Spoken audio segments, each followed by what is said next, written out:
Carrollton, Georgia was the place to be over the weekend if you were a top recruit. Last weekend, it was Orlando, Florida. And this weekend, the Under Armour Camp circuit made a stop in Georgia. Now, top prospects from Alabama, Florida, and Georgia all made the trip to compete amongst the best. And today, I got Director of Recruiting Chad Simmons here. He's fresh off his visit to the Under Armour Camp, and he has some behind-the-scenes intel. So before we get going, hit subscribe to the On3 Recruits channel. We have a ton of camps, combines, and 7-on-7s all offseason, and we're going to have inside info from all those events. So go ahead and hit subscribe for me now. All right, let's bring on Director of Recruiting here at On3, Chad Simmons, and we're going to talk a little Under Armour intel. So why not start with Julian Lewis? I mean, the camp was at his school, so of course Julian Lewis was going to be there. You spoke to Lewis, who is committed to USC. What did you learn from Julian in this interview?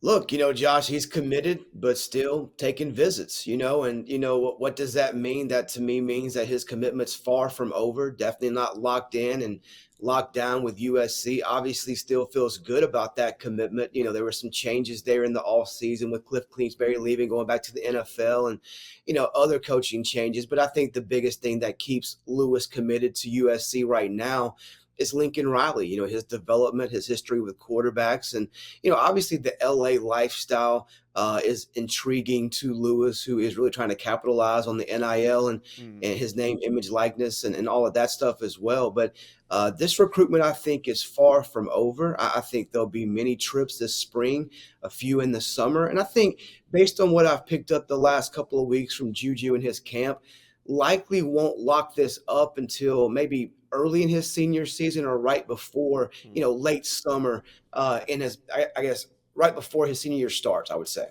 So he has not solidified his commitment to USC. I mean, I know Trojan fans are in the comment section all the time telling me that, hey, Julian Lewis is locked into this commitment. But Chad, you tell me he's still open to taking visits, so it doesn't sound like he's shut it down at all, does it? No, if you're still taking visits, you're not shutting it down. I mean, you can be like Ryan Williams this year and be all Alabama, but if you're still going to Auburn and, Georgia and other places across the country, you're still keeping, one foot out the door, at least the door cracked for other schools to come in and recruit you and talk to you. And I think, in some ways that's smart, in the way college football is right now. So many coaches are picking up and moving and going to other places all the time. We saw that this weekend with Brian McClendon from Georgia going to the NFL with Tampa Bay Buccaneers. And so you want to keep those relationships. You don't know if the guy you're talking to from an opposing team right now might be your quarterback of the future in 2 years. So I understand, why Juju and other recruits do this, but that I would definitely not say this recruitment is done. USC fans can feel good. They're probably the top team, but his recruitment, I think, still is months away from being over. Okay. Speaking of being over, Micah Dubos, the #1 interior offensive lineman in America and the #2 player in the state of Alabama, has been trending heavily to Auburn. Right now, the recruiting prediction machine shows Auburn at 94%. When I thought Micah Dubos was going to close this thing out and commit to Auburn maybe 6 weeks ago. Is there a team or teams out there that have his interest that maybe is giving him a pause when it comes to committing to Auburn? Yeah, I know, Josh, he did. Commitment definitely crossed his mind. Even when he was still committed to Georgia late in the fall, there was some buzz about Auburn behind the scenes being even the top team over Georgia, even at that time. And then obviously he opened his recruitment back up, late in 2023. There's been a lot of buzz around Jake Thornton, Hugh Freeze, the Auburn Tigers program, in-state school. They were there multiple times in January to check on him. But that last visit on that weekend of February 3rd went to another Tigers SEC program in Baton Rouge, LSU. They're a team that's picked up some momentum coming off that visit. And I think right now it's a battle at the top between those two Tigers. If I had to pick today which one's trending, I would lean towards more LSU. Brad Davis there, Joe Sloan's been involved, obviously Brian Kelly. I think right now another Tigers outside his home state is trending, but Auburn's still right there as well. All right, LSU making this one a contest. Now we go from the number 2 player in the state of Alabama to the number 3 player in the state of Alabama. Now edge Zion Grady, he was at Under Armour over the weekend. You caught up with him, the 6'4", 210-pound edge, decommitted from Alabama after Saban retired. He's made a few trips. Do you see a team or two trending in his recruitment now that he's back on the market?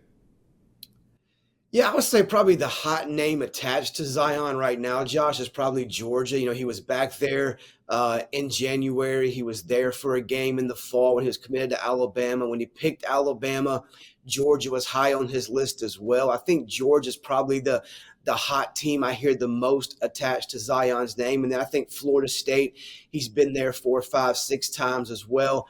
He was back there last month also.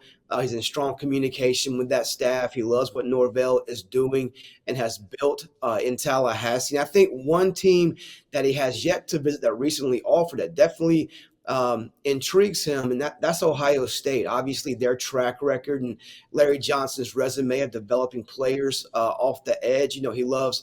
Zion loves Chase Young. Obviously, Chase came from Ohio State, was a top pick in the NFL draft, and had a lot of success in the NFL at San Francisco and Washington. So I think those 3 schools, of course, Auburn's involved, other programs. You mentioned Florida as well.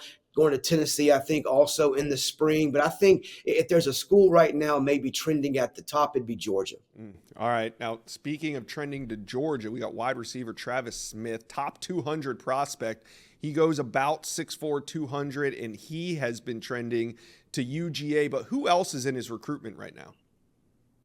Yeah, I think, for me, I would say maybe 6 to 8 weeks has kind of started to shape up as, at least right now, Georgia versus Tennessee for Travis Smith. He'll be back at Tennessee in Knoxville. I think it's early April. Be there for a spring practice. And he has great connections with Kendall Pope, the receivers coach. Obviously, Josh Heupel, I think, is one of the most active head coaches in recruiting. He talks to Heupel a lot as well, as far as multiple staffers as well. So he has good connections there. And I think the biggest thing that Travis always makes clear is he wants to go to a program on the next level where he'll get the football. He wants to make plays. He doesn't want to just block on the perimeter. He doesn't want to be a decoy on the other side. He wants to make plays, and he wants to get the football. And we know Tennessee loves to throw. They play fast. They spread the ball out. They'll get the ball to their playmakers. So I think Tennessee right now is Georgia's biggest competition.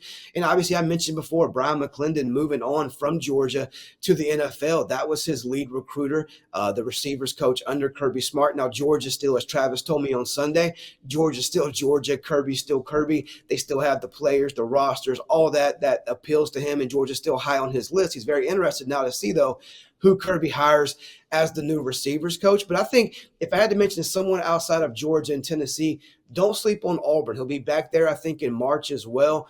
He's been there before. We saw what Hugh Freeze, Marcus Davis, and that staff did with receivers with Cam Coleman, Perry Thompson, a great receiver group in that 2024 class. So I think Georgia and Tennessee are setting the pace right now, with Auburn right there as well.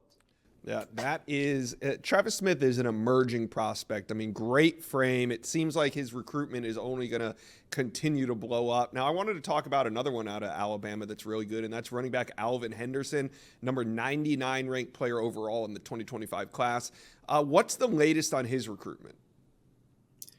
Well, he just kind of came out and said, I think his quote to me was something like, honestly, Chad, Florida State's my number 1 school, and I think, he was pretty open and pretty candid about, his connection with Coach Johnson, Coach Norvell, obviously what they're doing. I think the biggest thing that Alvin made clear to me about why he is so high on Florida State is right now the stability at the program. Norvell's there. That staff has pretty much remained intact. And we've seen, obviously Saban stepping down, a whole new staff at Alabama for the most part. We've seen, Hugh Freeze make numerous changes, including running backs coach for Alvin Henderson's recruitment, Cadillac Williams, being gone from the Plains. We've seen other programs lose coaches and hire new coaches, but Florida State has kept that consistency, and they've been with him since his freshman year.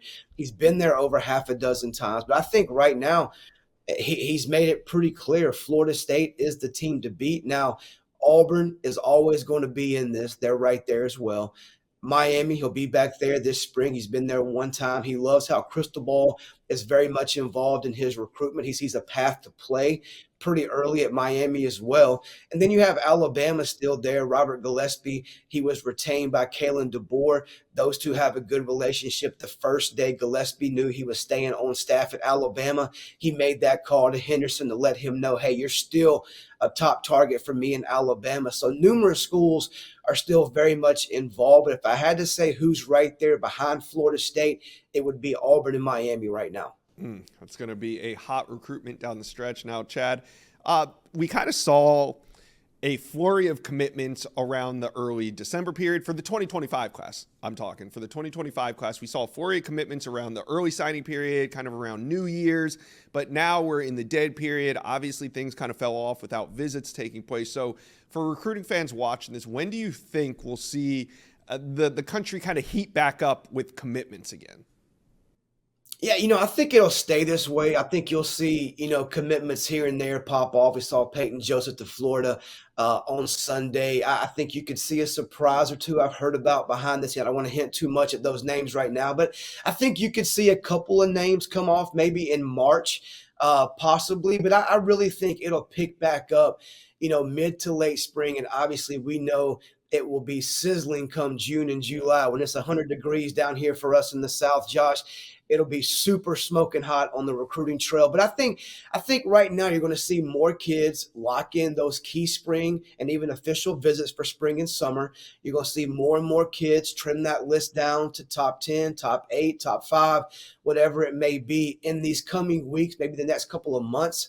But I think commitment-wise, it'll pick back up come, mid-late April into May and then really heat up come June and July. Yeah, those summer months, man, those are crazy right now for recruiting in this modern day era that we're in. Chad Simmons, he did a great job covering the Under Armour, tons of intel. I'll link the article in the description below. We hit on a fraction of the guys that he wrote about. So Chad Simmons, thank you for taking time on this busy Monday morning to talk on the inside scoop. Anytime, Josh. Thanks for having me. Thank you for watching this video, and if you enjoyed that, go check out the hundreds of videos that we have on this channel, and also do me a favor, hit subscribe to the On3 Recruits channel.